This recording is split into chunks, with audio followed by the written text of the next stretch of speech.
नमस्कार, मैं हूं संदीप चौधरी। आज सीधा सवाल में बात होगी विधानसभा चुनाव की। दो राज्यों के विधानसभा चुनाव के नतीजे, रुझान और अंतिम नतीजे आपके सामने स्क्रीन पर हैं। हरियाणा में बीजेपी हैट्रिक मार रही है। यह अपने आप में इतिहास रचा गया है।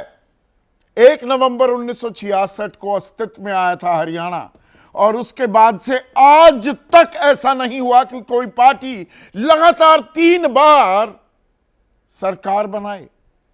और बीजेपी ने यह काम करके दिखा दिया है। वो बीजेपी जो 2014 में पहली बार सरकार में आती दिखी अपने दम पर, उससे पहले कभी भी दहाई का आंकड़ा भी छुआ नहीं था बीजेपी ने। 47 सीटों के साथ 2014 में सरकार बनाई। 90 सीटों की विधानसभा है हरियाणा की। 2019 में बैसाखियों की जरूरत पड़ी, सत्ता का ताला खोलने के लिए चाबी की जरूरत पड़ी, यानी कि जेजेपी की जरूरत पड़ी। 40 सीटें आई थी, लेकिन इस बार 48 सीटें, 3 बार में सबसे ज्यादा सीटें। कोई डबल एंटी इनकम्बेंसी की मार नहीं झेलती दिखी बीजेपी। और जो ये पटकनी दी, तो कांग्रेस के बारे में भी यहां पर एक बात कही जा सकती है बिना लार लपेट। क्या कांग्रेस ने जीत के मुंह से हार खोज निकालने की कला में महारत हासिल कर ली है? और यह पूरी जिम्मेदारी से मैं बात कह रहा हूं, क्योंकि हरियाणा के बारे में जितने जानकार, जितने विश्लेषक, अंदर खाने बीजेपी के बड़े बड़े नेता भी सब ये कह रहे थे, कांग्रेस अब की बार तो कांग्रेस की सरकार। आकलन अलग अलग थे, कोई 50 कह रहा है, कोई 55, कोई 60, कोई 65, कोई 70 तक भी जा रहा था। लेकिन कांग्रेस 37 पर ही सिमटती दिखाई दे रही है। तो जो काम हुआ मध्य प्रदेश में, छत्तीसगढ़ में पिछले साल, अब उसको और अच्छा खाका पहना दिया है क्या कांग्रेस ने? कांग्रेस की अंदरूनी कलह, गुटबाजी, महत्वाकांक्षाएं, क्या उसे ले डूबी? और कांग्रेस का हाल आज की तारीख में खिसियानी बिल्ली खंबा नोचे वाला जैसा है। अब कांग्रेस कह रही है, उनके महासचिव जयराम रमेश, साथ में पवन खेड़ा भी थे, उन्होंने एक प्रेस कॉन्फ्रेंस की और हम ये नतीजे नहीं मानते, कहीं ना कहीं तो कोई गड़बड़ झाला है। 3 जिलों में, पानीपत में, हिसार में, महेंद्रगढ़ में, भाई फुल्ली चार्ज कैसे थी ईवीएम? अब ईवीएम पर सवाल उठा रही है कांग्रेस पार्टी, जो हम तो जीत रहे थे, यह हार कैसे हो गई? और इसमें 2 जो मुख्य किरदार थे, एक तो भूपेंद्र सिंह हुड्डा, 72 उम्मीदवार उनकी पसंद के थे, 89 में से एक वामखेमे का उम्मीदवार था, गठबंधन भी था कांग्रेस पार्टी का। 72 उम्मीदवार भूपेंद्र सिंह हुड्डा के, 7 के करीब थे कुमारी शैलजा। अब दोनों में हार पर रार छिड़ गई है, तालमेल की बात हो रही है। कुमारी शैलजा कह रही है तालमेल की कमी थी, हुड्डा कह रहे हैं तालमेल की कोई कमी और अकेली मेरी जिम्मेदारी थी क्या? और शैलजा तालमेल की बात करती हैं चुनाव प्रचार के आखिरी दिन। वो प्रचार से ही गायब दिखी। उससे एक दिन पहले वो मिल रही थी सोनिया गांधी से। तो केंद्रीय नेतृत्व भी क्या एक आशीर्वाद दे रहा था या एक मौन स्वीकृति दे रहा था कि ठीक है आप नहीं जा रही? तो हाथ मिलाने की कोशिश की थी राहुल गांधी ने नारायणगढ़ में, लेकिन दिल नहीं मिले। और एएनआई को इंटरव्यू देकर मुख्यमंत्री बनने की अपनी ख्वाहिश का खुलेआम इजहार करती घूम रही थी चुनाव प्रचार के आखिरी दिन कुमारी शैलजा। और तब मैंने, दर्शकों आपको ध्यान होगा, कार्यक्रम की शुरुआत हरियाणवी एक देसी कहावत से शुरू की थी कि गांव बस्यानी मंगते हांडगे। और अभी इंतजार करना चाहिए कांग्रेस पार्टी को। और वही बात सही भी साबित हुई। गांव तो बस्या ही नहीं, 37 सीटें रह गई, विपक्ष में बैठना पड़ेगा कांग्रेस पार्टी को। सपने देखे जा रहे थे मुख्यमंत्री बनने के। और ये जो कमाल किया है, कमाल है, ये अप्रत्याशित नतीजे हैं। ये संभव कैसे हो पाया? क्योंकि दरअसल तश्तरी पर थाली में सजे हुए थे मुद्दों की भरमार थी और कुछ भी बीजेपी के पक्ष में जाता नहीं दिख रहा था। मैं एग्जिट पोल और तमाम पत्रकारों के आकलन, जिसमें मैं खुद भी शामिल हूं, हम अपने गिरेबान में देखने का, झांकने का मादा रखते हैं कि भाई ये तो आसान विक्ट्री लग रही है, और वो उसके पीछे वजहें थी। कोई भी मुद्दा बीजेपी के लिए काम करता नहीं दिखाई दे रहा था। बेरोजगारी चरम सीमा पर, जवान उसमें जुड़ जाता था, अग्निपथ का मामला, तो युवा नाराज दिखाई दे रहे थे। किसान, उनकी जो जायज मांगे हैं अभी तक वो पूरी तो हो नहीं पाई, एमएसपी भी प्रभावी नहीं बन पाई, कानूनी जामा पहनाया नहीं गया है, और साथ में जो महिला शोषण का मुद्दा पहलवानों के जरिए, महिला पहलवान पोस्टर गर्ल बन गई थी विनेश फोगाट, तो everything seem to be working in the favour of the Congress and not of the BJP. और बीजेपी ने लोकसभा चुनाव से ठीक पहले 9 साल 118 दिन सत्ता में रहने के बाद, मुख्यमंत्री रहने के बाद मनोहर लाल खट्टर को हटाया। तो खुद मानते हुए दिख रही थी बीजेपी कि भाई कहीं ना कहीं सरकार के खिलाफ एक नाराजगी है। नायब सिंह सैनी के पास बहुत कम वक्त मिला। उन्हें तो 16 अगस्त को यह तक मालूम नहीं था 11 बजे कि 3 बजे चुनाव आयोग चुनावों की घोषणा करने वाला है। Very unlike the BJP. वो कह रहे थे नहीं अभी तो चुनाव में वक्त है, 3 बजे चुनाव हो गए थे, बहुत सारी घोषणाएं नहीं कर पाई थी बीजेपी। प्रधानमंत्री मोदी ने सिर्फ 4 रैलियां की। बहुत से लोग ये कह रहे थे कि नहीं अब वो भी धीरे से कन्नी काट रहे हैं, लेकिन अब चुनावी नतीजे आ गए हैं तो नायब सिंह सैनी ने सारा श्रेय एक कर्मठ कार्यकर्ता की तरह प्रधानमंत्री मोदी के नेतृत्व में भी जता दिया। अमित शाह ने निशाना साधा है राहुल गांधी पर। राहुल गांधी ने आखिरी 4 दिन पूरा जोर लगाने की कोशिश की। बहुत से लोगों का मानना यह भी था कि क्रेडिट हंटिंग करने आ गए कि आसान जीत है तो आखिरी 4 दिन दिखाएंगे कि हां ये मेरी वजह से है। और उसमें गोहाना के माट्टू राम की वो जलेबी चर्चा का विषय बन गई। आज तक जलेबी चर्चा का विषय बनी हुई है, लेकिन जो जलेबी बन गई कांग्रेस की, वो कहानी आज की बड़ी कहानी है। अमित शाह ने कहा, निशाना साधा कि 7 समुंदर पार जाकर देश का अपमान करते हैं राहुल गांधी, और किसान और जवानों की भूमि हरियाणा ने उनको सबक सिखा दिया है। जलेबी खट्टी साबित हुई, मुंह में स्वाद बिगाड़ दिया, और स्वाद आ गया है दरअसल बीजेपी को। अब कुछ ही देर में बीजेपी के हेडक्वार्टर्स में प्रधानमंत्री नरेंद्र मोदी पहुंचने वाले हैं, और खबर यह आ रही है कि वहां पर 100 किलो जलेबी का ऑर्डर दिया गया है। तो बीजेपी वाले जलेबी खाएंगे और कांग्रेस वाले देखते रह जाएंगे। अब ऐसे में बड़ा सवाल यह है कि ये नतीजे आए कैसे। इसको हम सिलसिलेवार तरीके से डिकोड करने वाले हैं आज सीधा सवाल में। और मेरे साथ इस प्रक्रिया में शामिल होने के लिए बीजेपी की तरफ से रमन मलिक, और रमन मलिक वाहिद ऐसे शख्स हैं, मैंने कहा अभी अपने शुरुआती संबोधन में कि बीजेपी के बहुत सारे नेता, बहुत सारे कट्टर समर्थक, कोई भी 30-35 से ऊपर नहीं जा रहा था। रमन मलिक ने मुझे 4 दिन पहले एक व्हाट्सएप संदेशा भेजा था और सीधा कहा था कि देखिए संदीप भाई 50 सीट हम लेने वाले हैं। और हमने दरअसल शुरुआत 12 से 15 से की थी। यह भी आपने माना था कि हमारी शुरुआत 12-15 सीटों से हुई, लेकिन खेल बदल गया है, चुनाव बदल गया है। तो जहां क्रेडिट इज ड्यू वो रमन मलिक को देना जरूरी हो जाता है। मेरे साथ कांग्रेस की राष्ट्रीय प्रवक्ता रागिनी नायक हैं। आदेश रावल इस पैनल में सबसे युवा लेकिन तजुर्बा असीम है, और मेरी तरह इनका आकलन भी गलत हुआ। रविंद्र सिंह चौहान हरियाणा को लगातार ट्रैक करते आए हैं, और इस पैनल में सबसे तजुर्बेकार हिंदुस्तान टाइम्स के पॉलिटिकल एडिटर विनोद शर्मा भी इस चर्चा में जुड़ गए हैं। 12-15 से शुरू किया था, 50 पर कैसे आए? ये आप ही की बात आप ही से पूछ रहा हूं।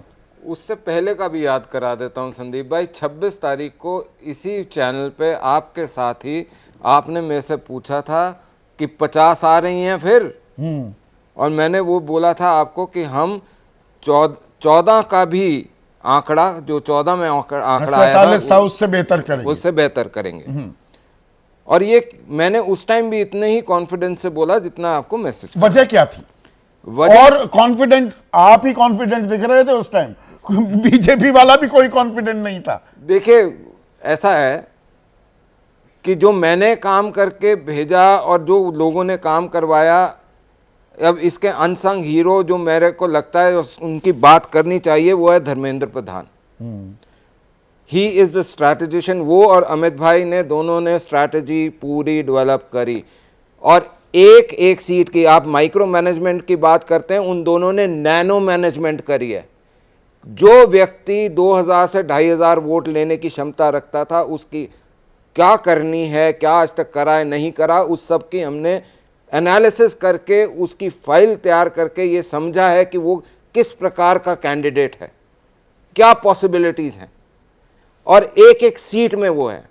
दूसरी चीज मैंने आपको मैसेज में भी लिखा था शायद, कि ये इलेक्शन सब जीतने के लिए लड़ रहे हैं, चाहे वो INLD थी, चाहे वो JJP थी, आम आदमी पार्टी थी, चाहे वो इंडिपेंडेंट्स हैं, चाहे हम हैं, चाहे कांग्रेस है, एवरीबडी फॉट ट्रू बैटल।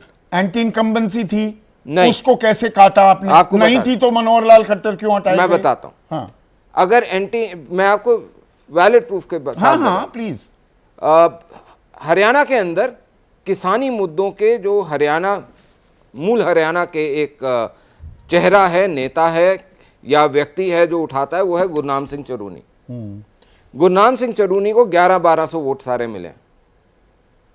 वो क्या वैलिडेट करता है कि वो मुद्दा जिसको उठाया जा रहा था पंजाब के माध्यम से कि ये हरियाणा का भी है, और उसमें देखिए मैं बार बार ये कहता हूं कि किसानी का मुद्दा वैलिड मुद्दा है, लेकिन ये हाईजैक हो गया सिर्फ कांग्रेस के माध्यम से, क्योंकि कांग्रेस ने करा ये कि जो अपने लोग थे उनके माध्यम से हू हल्ला मचाया है।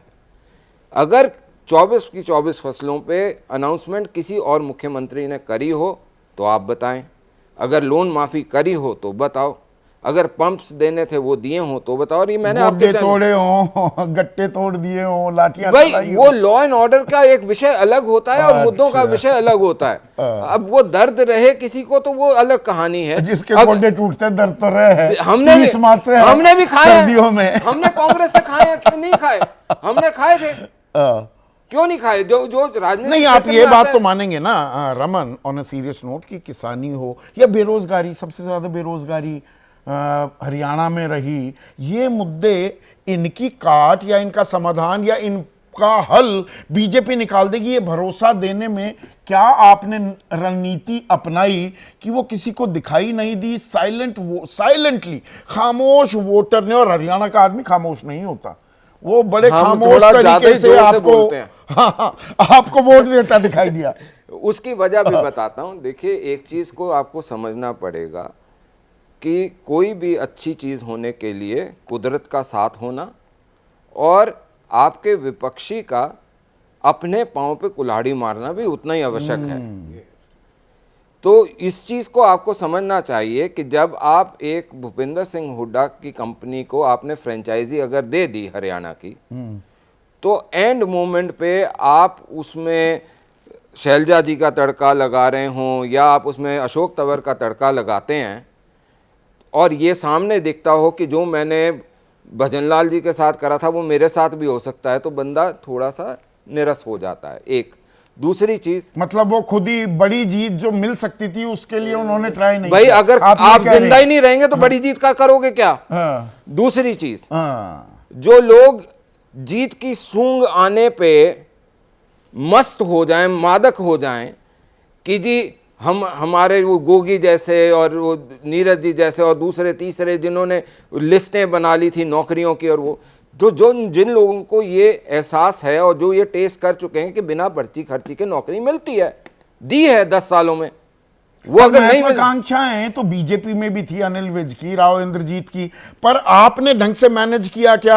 आप यूनाइटेड दिखे और कांग्रेस हाउस मैंने डिवाइडेड। आपके ही प्रोग्राम पे आपको ये पहले भी बोला है कि बीजेपी और अन्य दलों के अंदर एक बड़ा मेजर डिफरेंस है। नेताओं के जमावड़े को दल कहलाते हैं वो, और हम दल के कार्यकर्ताओं को नेता कहलाते हैं। ये फर्क है, आइडियोलॉजिकल डिफरेंस है, और ये हमेशा रहेगा, चाहे वो बाहर से भी आए। आपने बोला बाहर आपके बहुत सारे लोग छोड़ गए, मैंने आपको तब भी ये बोला था, जन्मजात बीजेपी का कार्यकर्ता नहीं छोड़ के गया। हम किसी का पीछा नहीं छोड़ते, पर आज जीत आपकी है, सिकंदर आप हैं, नहीं उस सर, बात को डिनाई नहीं करेंगे, पर बात समझने की कोशिश सर, भी हम पूरी मैं करेंगे। फैक्ट्स आपके सामने हाँ। रख रहा हूं, अगर अच्छे लगे तो ठीक है, और नहीं, नहीं अच्छे नहीं। लगे तो मैं माफी चाहूंगा। ना ना ना ना, अरे मैं बड़े इसमें कोई विनम्रता दिक्कत- से बोलता हूं सर, मैं फैक्ट बोलता हूं, विनम्रता से बोलता हूं, अगर कोई गलती है तो उसको एक्सेप्ट भी करता हूं। लेकिन इस चीज को समझना जरूरी है कि मैंने आपके प्रोग्राम पे एक चीज बोली थी कि जब राजनीति के अंदर 55 का बचपन चलता है तो चीजें खराब होती हैं। 55 का बचपन, बहुत अच्छी लाइन दी है रागिनी नायक। 55 का बचपन, महत्वाकांक्षाएं ऐसी हावी हुई, ये मतलब अब कला में माहिर हो गए कि जीत के मुंह से हार कहां से खोज के निकालनी है। पारंगत हो गए हैं अब इसमें, निपुण हो गए आप।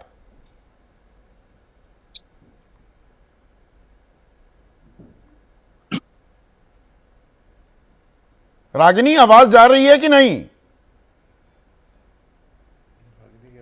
अब उनकी आवाज नहीं आ रही है। रागिनी अनम्यूट करना होगा आपको, या हमारी तरफ से कुछ दिक्कत है?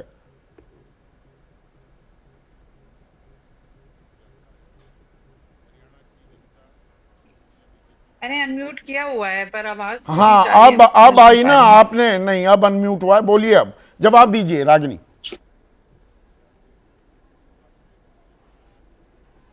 आप सुनाई दे रहे हैं संदीप जी? आप सुन बिल्कुल पा रहे हैं? बिल्कुल, हाँ हाँ।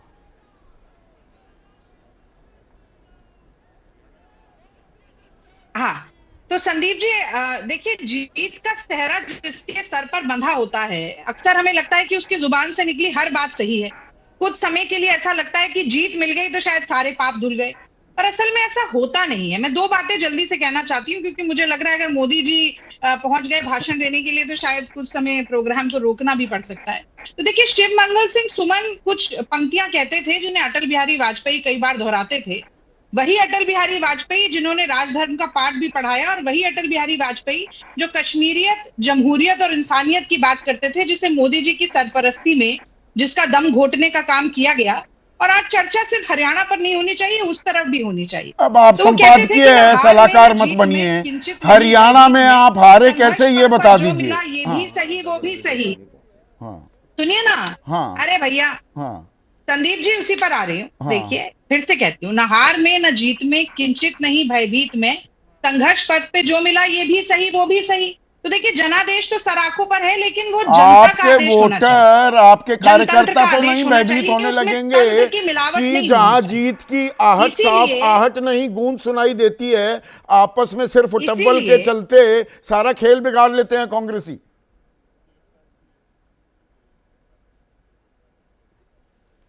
संदीप जी, आपको थोड़ा अजीब नहीं लगता कि जितने एग्जिट पोल हुए, जितने सर्वे हुए, जितने ओपिनियन पोल हुए, शौरान भाई हमारे बहुत नब्ज पकड़े हुए थे हरियाणा में लोगों की, आप इतनी अच्छी समीक्षा कर रहे थे, किसी को अंदाजा भी नहीं हुआ कांग्रेस इतनी सारी गलतियां कर रही थी। अपने पैरों पर कुल्हाड़ी नहीं, आपकी बातों से तो लगा अपने पैर ही कुल्हाड़ी पर मार रही थी। कोई भाप ही नहीं पाया। ये मतलब मुझे लगता है कि ये क्या ये जब कलेक्टिव सारे फेलियर था कि किसी एग्जिट को कुछ समझ ही नहीं आ जब रहा था, सारे इतनी एग्जिट कंफ्यूजन थी। पोल 350 तो थोड़ा पार तो बीजेपी हमें को ये दिखा देखना रहे पड़ेगा थे, ना। नहीं, एक मिनट, एनडीए मेरी को बात 400 सुनो, पार मेरी दिखा बात रहे थे, फिर 240 पर बीजेपी सिमट जाती है, तब आप बड़ी ताली बजा रहे थे। You can't have your cake and eat it too. मीठा मीठा गप गप, कड़वा कड़वा नहीं, नहीं हो सकता। संदीप जी, अगर भारतीय जनता पार्टी, देखिए सत्ताधारी पार्टी भी अगर ये कहेगी, सत्ताधारी पार्टी भी अगर आज ये कहे कि जम्मू कश्मीर में ठीक से चुनाव नहीं हुआ है, तो हम तो कहेंगे कि उसकी तफ्तीश करिए, कोई दिक्कत नहीं है। लेकिन अगर महेंद्रगढ़ से, हिसार से, पानीपत से ईवीएम को लेकर कुछ शिकायतें आई हैं, तो क्या हमें उस पर सवाल भी नहीं उठाना चाहिए? मैं तो ये पूछना चाहता हूं। कुछ ऐसी ईवीएम अगर पाई जाती है जिनमें 99% बैटरी मिल जाती है, और वहां हम सारे चुनाव हारते हुए, हिसार में तो आपने देखा कि किस तरीके से कांग्रेस का की दुर्गति हुई है। अच्छा, मुझे तो एक क्या हमें उस पर सिंपल सवाल नहीं कॉमन पूछना सेंस, चाहिए? नहीं नहीं, और आज सवाल जयराम सवाल रमेश जी और पूछने का पवन खेड़ा सबको जी हक ने ये है, बात कही और आप साफ अपने बोलते अपने कि सवाल हमें नहीं पूछिए। लगता है एक मिनट कि रागिनी, इतना एक कॉमन सेंस की बात, प्रत्याशी एक कॉमन सेंसिकल बात आपसे पूछना चाहूंगा, सुनिए ना रागिनी। मतलब बीजेपी अगर ईवीएम का खेल कर सकती है तो BJP must have gone mad, दिमाग से पैदल हो गई होगी। जून 4 को अगर वो ईवीएम का खेल कर सकती है 240 सीटें अपनी क्यों रखेगी, 33 सीटें क्यों करवाएगी यूपी में? ये फिर वही कन्वीनियंट राजनीति कर रहे हैं क्या? और जो दिक्कत हुई, जो शैलजा और भूपेंद्र सिंह हुड्डा में जूत बाजे, आप उनको इग्नोर कर रही हैं क्या?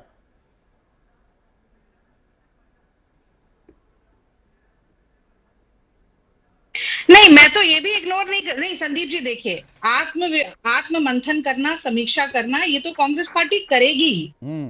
और आपने कई चीजें गिनवाई, मैं उसमें कुछ और भी जोड़ देती हूँ। संगठनात्मक तौर पर कांग्रेस पार्टी में क्यों पदाधिकारी नियुक्त नहीं किए गए थे बहुत सालों से, मुझे लगता है इस पर विचार करना चाहिए।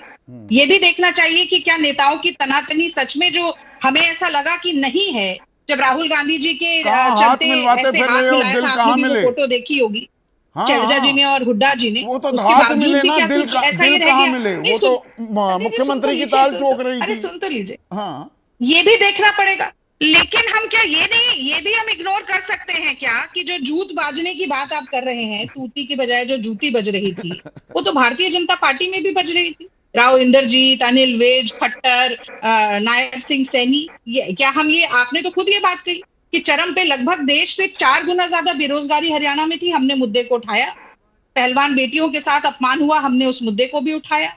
किसानों के साथ क्या हुआ, कंगना रनौत लगातार किस तरीके से किसानों को बोलती रही, 750 किसानों की शहीदी हो गई, हमने रागिनी, मुद्दों को उठाया। रागिनी, अग्निवीर में आपने सैनिकों को बिल्कुल नहीं मजदूर नहीं, बनने ये के मुद्दे तो लिए मैंने गिनवा दिए। विवश कर दिया, कांग्रेस हमने का मुद्दे को उठाया। हाल, तो वो ये सब भी हरियाणा, आप कैसे, इसको कैसे इग्नोर कर सकते हैं, हरियाणा अनदेखा कर रोडवेज सकते की बस में ना, मैं हैं? और रोडवेज की बसों में अपनी जवानी में हाँ, सुन रही हूँ। खूब घूमा, खूब सफर किया।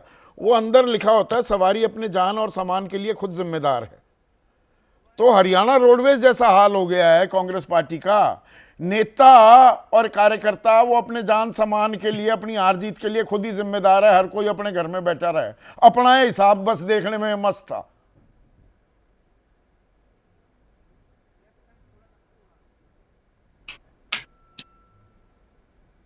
नहीं संदीप जी, आज अगर मैं ये कहूं कि हमने ईमानदारी से एक अच्छा चुनाव नहीं लड़ा, एकजुट होकर चुनाव नहीं लड़ा, और हम पूरी तरीके से एक डिवाइडेड हाउस थे या इतर बितर बिखरे हुए थे, मुझे लगता है कि वो सही समीक्षा या सही विश्लेषण नहीं होगा। अच्छा, कांग्रेस पार्टी ने, केंद्रीय नेतृत्व ने भी और क्षेत्रीय नेतृत्व ने भी मिलकर अच्छे से, मजबूती से और जमीनी चलिए मुद्दों पर आपकी चुनाव बात लड़ा। को लेकिन फेस हाँ, वैल्यू पर ले क्या लेता हमारी हूं। मैसेजिंग दो कमजोर यहां थी? पर क्या मेरे जो साथ लांछन हम पर ऐसे लगाई शख्स गई हैं, खर्ची पर्ची, इस एक सेकंड, इस इसको पैनल में सबसे युवा और ये इस हम पैनल पर में कैसे सबसे चिपक गए, तजुर्बेकार। इसको देखना पड़ेगा। ठीक है, आदेश।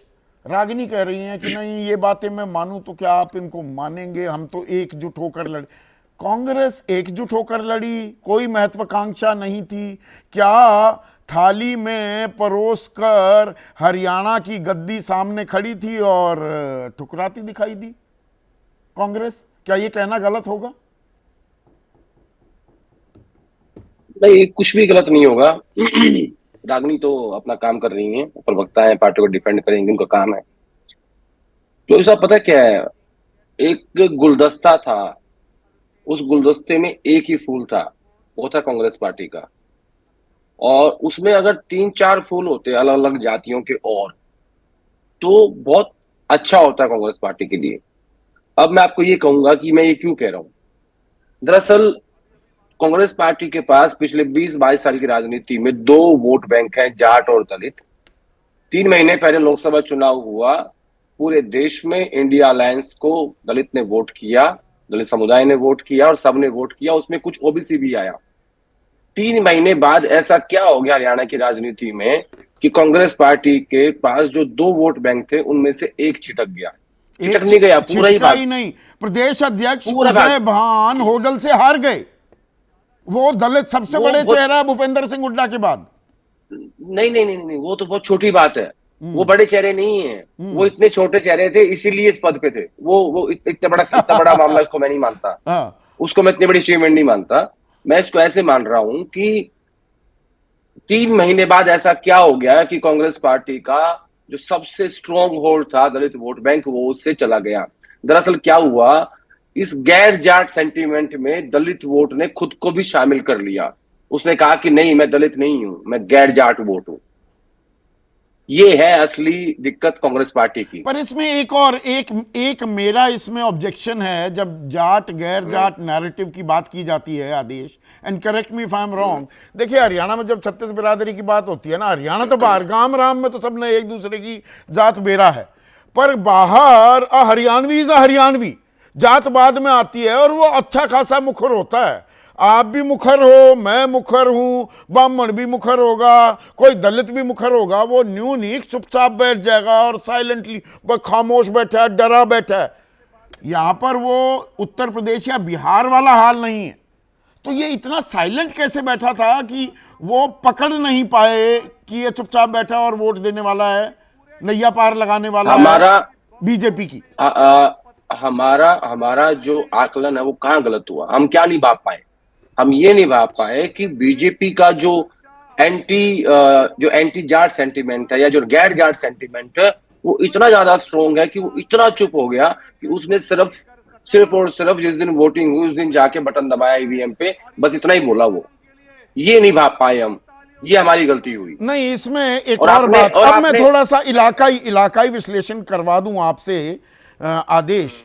सोनीपत, ये तो जाट इलाका है, बीजेपी ने सुपड़ा साफ कर दिया वहां पर। इधर ही गांव भी पड़ता है भूपेंद्र सिंह हुड्डा का। पानीपत, उसमें भी काफी सीटें हैं जहां पर जाट तय करते हैं। भिवानी, जींद, वहां पर बीजेपी ने खूंटा कैसे गाड़ा, अगर जाट नॉन जाट ही हुआ है सब कुछ। नहीं, आप बात समझिए। भूपेंद्र हुड्डा की 3 जिलों की वो मानी जाती है गढ़ है, झज्जर, रोहतक और सोनीपत। सोनीपत में राहुल गांधी ने भी कैंपेन किया। सोनीपत से डे 1 से खबर आ रही थी कि वहां कांग्रेस पार्टी को भारी नुकसान होने जा रहा है। उसको कंट्रोल नहीं किया गया। इनको ये लगा कि नहीं, भूपेंद्र हुड्डा के नाम पे आखिर में वोट गिर जाएगा, लेकिन ऐसा नहीं हुआ। अब एक बात देखिए, सपोज करिए कि किसी एक कॉन्स्टिट्यूएंसी में भाजपा का भी जाट है और कांग्रेस पार्टी का भी जाट है, तो वहां 10% ले, 20% ले, 30% ले, बीजेपी के जाट कैंडिडेट को वोट मिलेगा ना। ऐसा थोड़ी है कि वो पूरा 100% शिफ्ट हो तो गया। मतलब आप ये कह रहे हैं, एक मिनट विनोद, कि ओवर रिलायंस भी हो गई क्या गाहे बगाहे?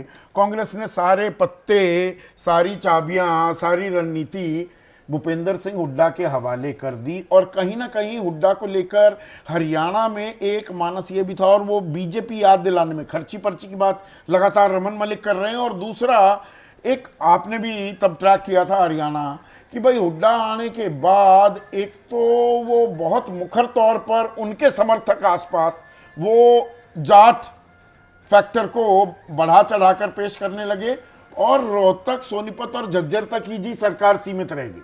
नहीं, देखिए, वो बात आपकी सच है। हाँ। ये स्पेसिफिक कॉन्स्टिट्यूंसी और उन इलाकों की बात कर रहे हैं आप। लेकिन मैंने सबसे बड़ा जो शॉकिंग और अजीब सा, मतलब एबरेशन जिसे कहते हैं अंग्रेजी में, सबसे बड़ा विरोधाभास क्या था? 2 नैरेटिव चल रहे थे कांग्रेस की पाले में। एक तो हुड्डा का नैरेटिव था और एक शैलजा जी का नैरेटिव था। और शैलजा जी एज अ कमेंटेटर लगातार कमेंट्री दे रही थी आखिर के 8-10 दिनों में। हाँ, जो मैं समझता हूं, किसी ऐसे व्यक्ति को जिसकी कांग्रेस में आस्था है, उसकी आस्था भी डोली। उन्होंने हो सकता है इशारों में बात की, भावभंगिमा में बात की। एक्चुअली शी मेक्स एलनाबाद जाना है। रविंद्र शोरान ने ये खबर एक दिन मेरे कार्यक्रम में दी, और आखिरी मिनट पर कहते हैं जी वो हेलीकॉप्टर में तकनीकी गड़बड़ आ गई। तो एक बात तो ये सबसे बड़ा विरोधाभास ये था। और फिर हुड्डा जी ने इलेक्शन कुछ इलाके, मेरे कान में लगातार गाना बज रहा है, इसको बंद कीजिए। कुछ इलाकों में इलेक्शन ऐसे लड़े जैसा कोई आदमी दर्जी के पास जाता है और कमीज सिल दे भाई, यहाँ जेब लगा देना, बड़ा कॉलर रख लेना, फुल स्लीव से यहाँ हाफ स्लीव्स कर देना। ये जो इलेक्शन रिजल्ट को इलेक्शन वोटिंग से पहले मैनिपुलेट करने की कोशिश थी कि कांग्रेस बहुत बड़ी अक्सरियत से नहीं जीते, बहुत बड़ी मेजॉरिटी से नहीं जीते, वो इतनी सीमित मेजॉरिटी में जीते जितने में कि वो सब अपने निजी हित साधने में लगे हुए थे। मैं समझ में वो ये चाह रहे थे भाई रणदीप सुरजेवाला भी कैथल से बाहर थोड़ा निकले।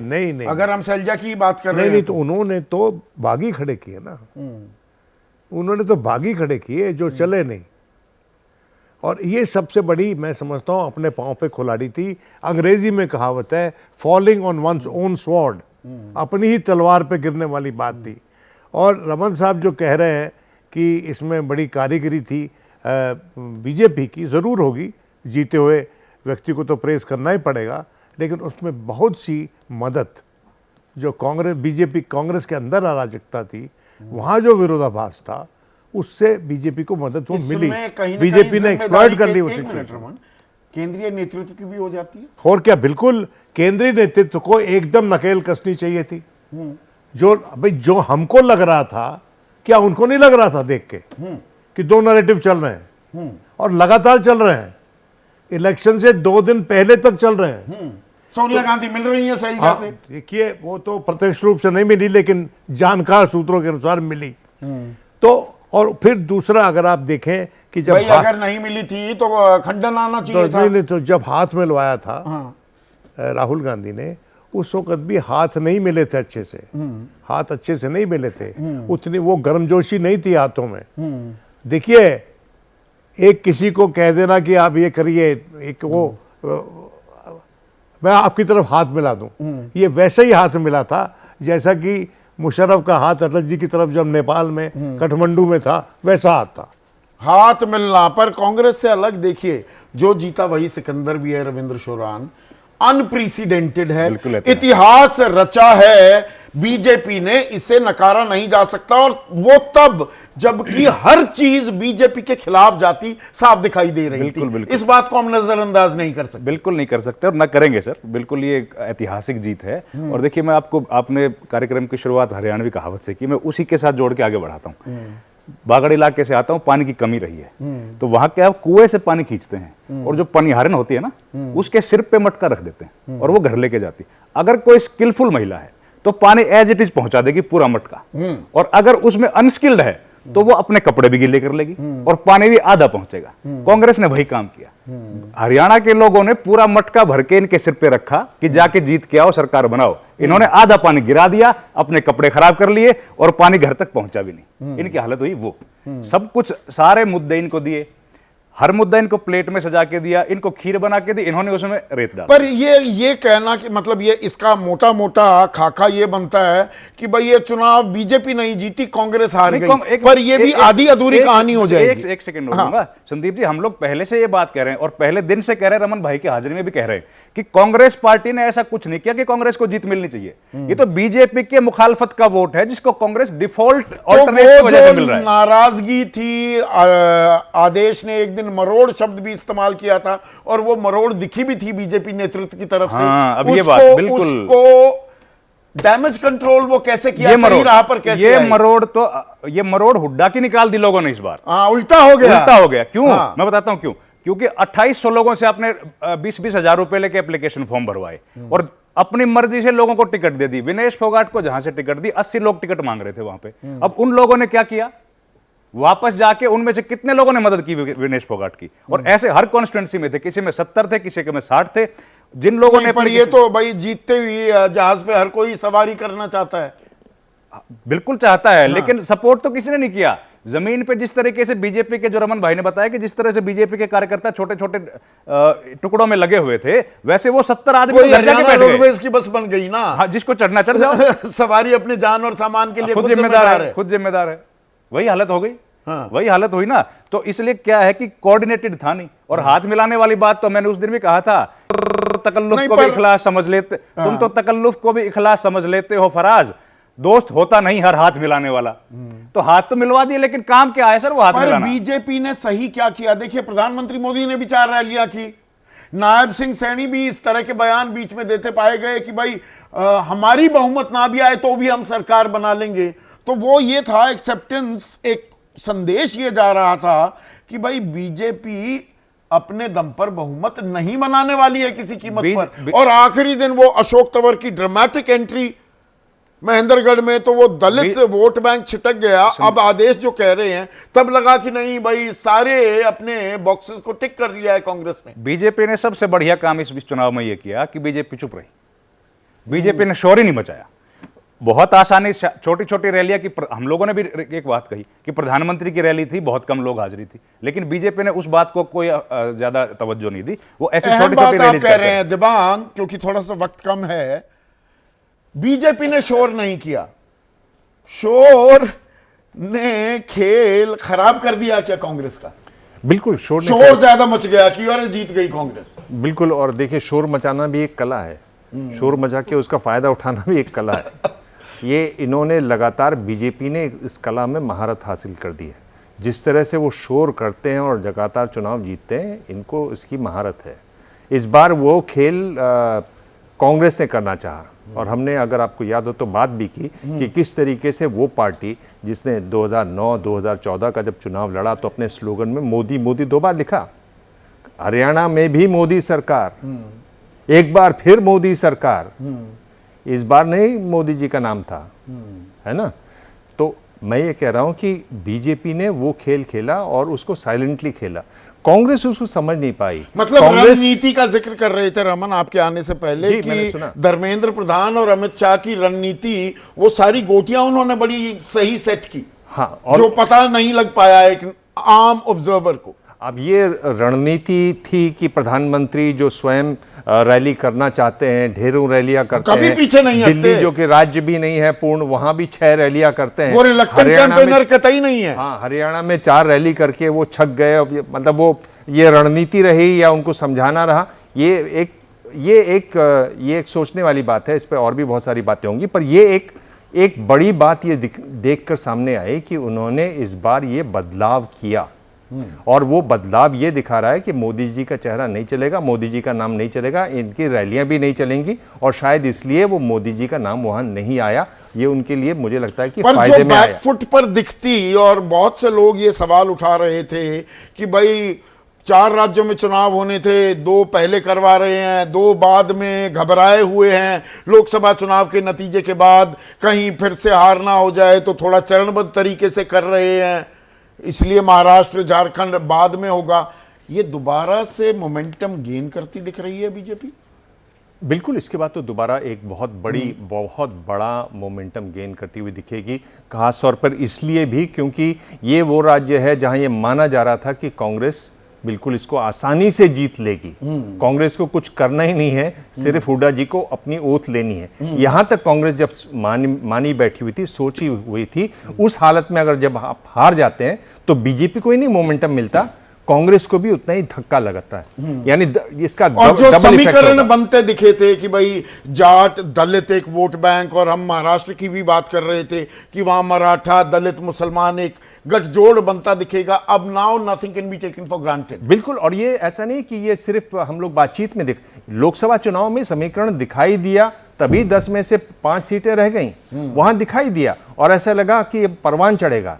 लेकिन आपने इस पर अभी कहा भी, आप राक्षे से पूछ भी रहे थे कि कांग्रेस ये सीख गई है कि हम लोग जीता जिताया चुनाव, रसगुल्ला मुंह पे आते आते कैसे उसको नीचे गिराना है, इस कला में महारत है। और मुझे लगता है कि मध्य प्रदेश से भी ज्यादा जो इनको उम्मीद और अब ये थी, खिसियानी बिल्ली खंबा नोचे कि जी वो बैटरी फुल्ली चार्ज कैसे थी ईवीएम 3 जिलों में, ये तंत्र की जीत है, लोकतंत्र की जीत नहीं है। बिल्कुल, उसमें आपका जो काउंटर था वो बिल्कुल सही था, जिसका वो जवाब नहीं दे पाएंगे कांग्रेस की। मेरे ख्याल से उनको ये मंथन करना चाहिए। जिस तरीके से आपने शैलजा से बात की, जिस तरह से लगातार शैलजी बोलती रही, एक रिस्पॉन्सिबल लीडर की तरह क्या उनकी ये जिम्मेदारी थी?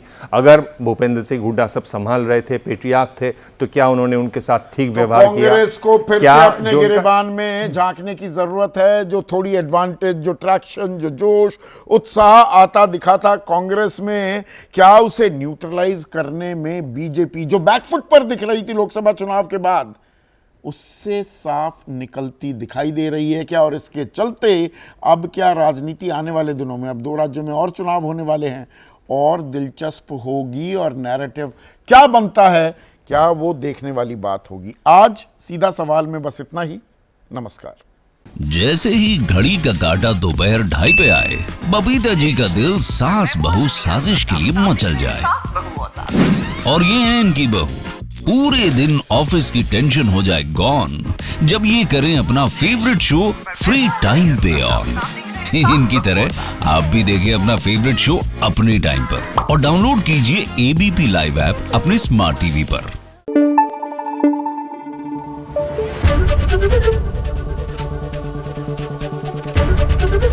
एबीपी न्यूज आपको रखे आगे।